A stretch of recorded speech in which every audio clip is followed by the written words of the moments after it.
You know, the most critical variable facing the energy sector today isn't a new fuel source or a geopolitical crisis. It's a line of code. We're talking about artificial intelligence. And for you as a leader, it represents both a profound risk to grid stability and, at the very same time, an absolutely unprecedented opportunity for optimization. So let's break it down. Just to get a sense of the scale of this new challenge, take a look at this. A single query on ChatGPT, just one question, uses about 10 times the electricity of a normal Google search. And look, this isn't some small marginal increase. This is a whole new category of energy demand. Its growth is exponential, and you're going to feel its impact on every single part of your grid. All right, so here's our game plan for this briefing. First, we're going to define the core paradox at the heart of all this. Then, we'll quantify the demand risk, what you actually need to be planning for. From there, we'll pivot to the AI-powered solution, believe it or not. We'll look at a practical blueprint that's working today, and we'll wrap up with a clear, straightforward action plan for you and your leadership team. So let's dive right in by framing this central conflict. You see, AI isn't just another thing that plugs into the wall and uses power.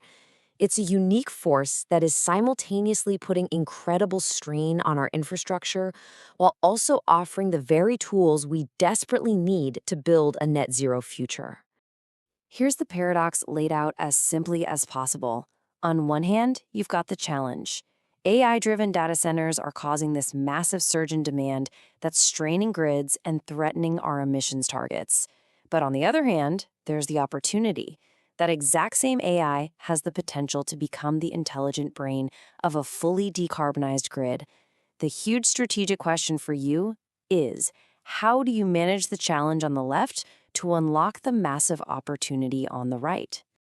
So to make any kind of smart decision, we first have to get our heads around the sheer scale of this coming demand surge. The scenarios we're about to look at, they're not just some academic exercise. They represent the range of possible futures you need to be planning for, starting right now. Now look closely at these graphs.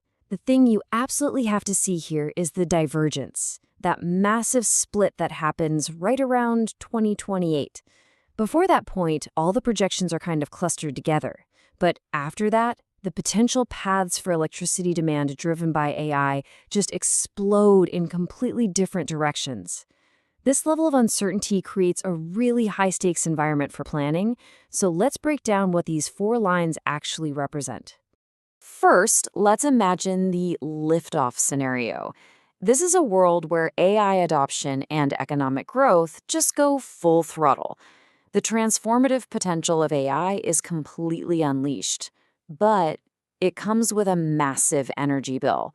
Demand from data centers skyrockets past 1,700 terawatt hours by 2035. Now, on the flip side, you've got the headwind scenario. In this future, things like geopolitical friction, resource scarcity, and just plain old infrastructure delays, they all slow AI's progress down.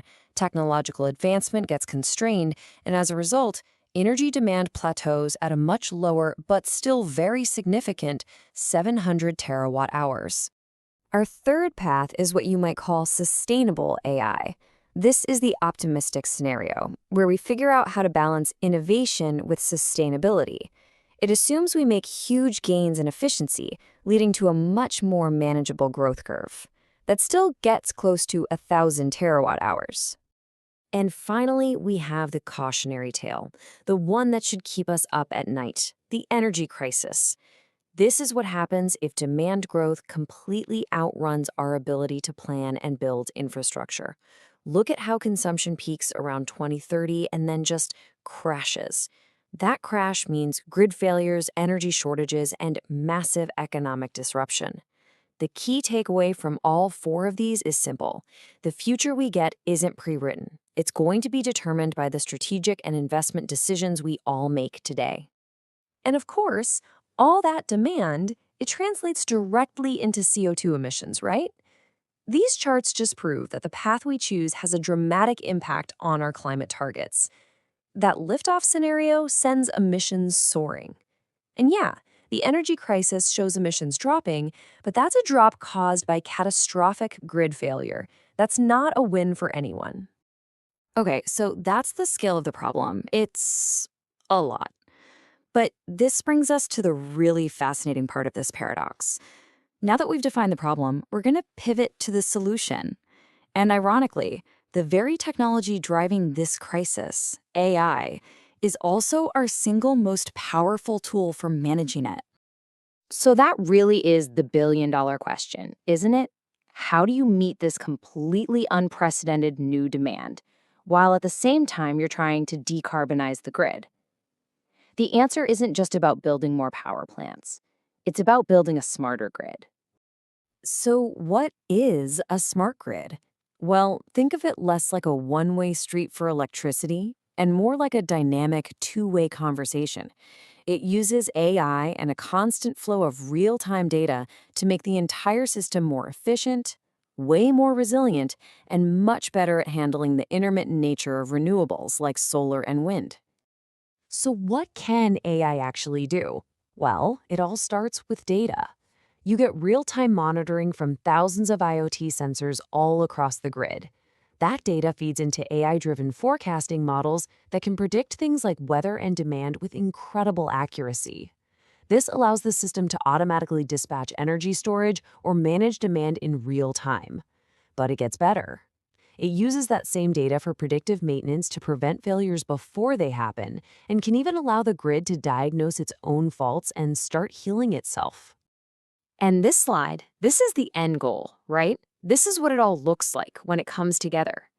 AI isn't just managing a handful of big power plants anymore. It's the operational brain, the conductor of an orchestra, coordinating millions of distributed assets. We're talking about everything from rooftop solar panels to local wind farms to entire fleets of electric vehicles. It balances all of these pieces, turning them from passive consumers into active participants in a stable, clean grid. Okay, so this all sounds great in theory, but let's bring it down to earth with a tangible, real-world application that is making this intelligent grid a reality today. Let's look at the blueprint provided by what's called digital twin technology. A digital twin is, well, it's pretty much exactly what it sounds like. It's a high-fidelity virtual model of a physical asset, say a wind turbine or an entire substation.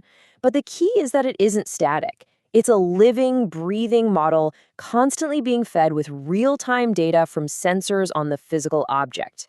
This allows it to mirror the asset's exact condition and performance second by second.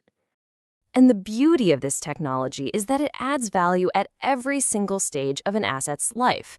In the design phase, you can simulate and perfect a new solar farm before a single shovel hits the ground. During testing, you can throw a virtual hurricane at the grid to see what happens, with zero physical risk. In operation, it's your real-time control panel. And for maintenance, it's the engine that predicts and prevents costly failures. And look, this is not science fiction. It's happening right now. Take SolarTech Solutions' 75-megawatt facility out in Arizona. They made a fundamental shift from simply reacting to problems to actively predicting them with AI.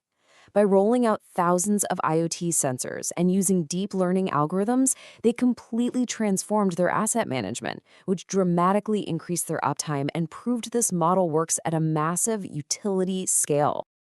But of course, it's not all smooth sailing. The black box nature of some of these advanced AI models is a major hurdle. Operators and regulators, and rightly so, are not just going to hand over the keys to our critical infrastructure to a system they don't understand. This is a huge issue of trust, transparency, and governance that absolutely has to be solved. Which brings us to our final and, frankly, most important section, your action plan. How do you, as a leader in this space, actually navigate this paradox and position your organization not just to survive, but to thrive in this new AI-driven energy future? So what's the path forward? Well, analysis from the International Renewable Energy Agency, or IRENA, points to three connected priorities. First, you've got the hardware and software investments, the foundational stuff like IoT sensors, advanced metering, and digital twins. But that tech is basically useless without the second piece, the right policy and regulation. We have to champion things like interoperable data formats, so all these systems can actually talk to each other. And finally, that data has to flow. The third priority is operational. We need to create policies that incentivize data sharing between partners, all while wrapping it in absolutely rigorous cybersecurity. We'll end on this thought. The changes being driven by AI are not small, incremental tweaks. They are fundamental. They are rewriting the rules of the entire energy sector. The landscape of the next decade will be shaped by those who master this technology. So the only real choice left for you is, will you be one of the people writing the next chapter, or will you be written out of it?